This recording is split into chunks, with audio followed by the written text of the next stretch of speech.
இலையும் சூரியனும் இணைவது சாத்தியமே என்று சொல்லி மீண்டும் பற்ற வைத்திருக்கிறார் குக்கர்காரர் என்று செல்போனில் பேசியபடியே என்ட்ரி கொடுத்து வம்புக்கு சூடான இஞ்சி டீயை கொடுத்து வரவேற்ற சிஷியை.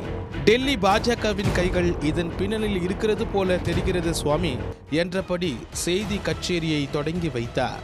சரியாக கணிக்கிறாய். டெல்லியிலிருந்து வரும் தகவல்களும் அதைத்தான் சொல்கின்றன.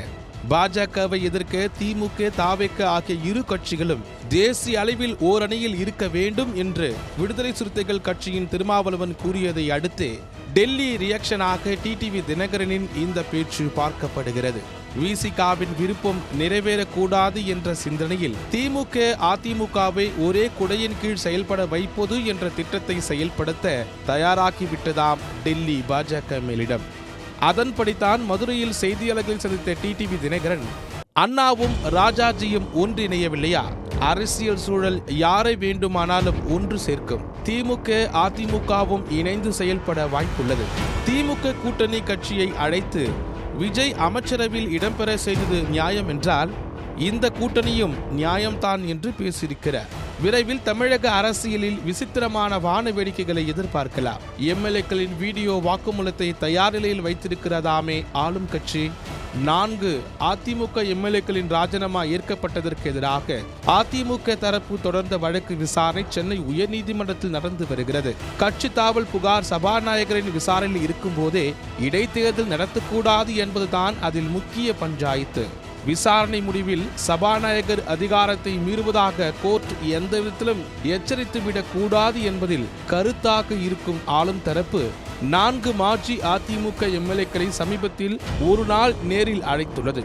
அவர்கள் சபாநாயகர் முன்னிலையில் ராஜினாமா கடிதத்தில் குறிப்பிட்டிருப்பதை படியே யாருடைய தூண்டுதலும் இல்லாமல் சுய நினைவுடன் ராஜினாமா செய்கிறோம், இதற்காக எந்த பிரதிபலனும் பெறவில்லை என்ற வாக்குமூலத்தை வீடியோவில் பதிவு செய்திருக்கிறது ஆளும் முகாம். நீதிமன்றம் கேள்வி எழுப்பினால் இந்த வழக்கின் ஆதாரமாக சமர்ப்பிக்க முடிவு செய்துள்ளனர். முதல்வர் அலுவலகத்தை இடமாற்ற செய்யப்படுகிறதாமே.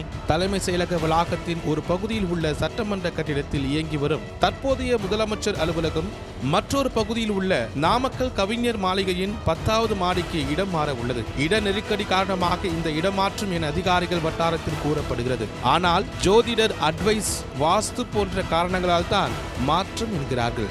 இதை தவிர முதல்வர் விஜய் பகல் முழுவதும் தலைமை செயலக அலுவலகத்திலேயே இருக்கிறார். அவருக்கு பிரைவசி வேண்டும் என்பதற்காகவும் புதிய அலுவலகத்தில் இருந்து பார்த்தால் கடல் பகுதி ரம்மியமாக காணப்படும் என்பதற்காகவும் முதல்வர் அலுவலகம் அங்கு இடம்பெயர உள்ளதா.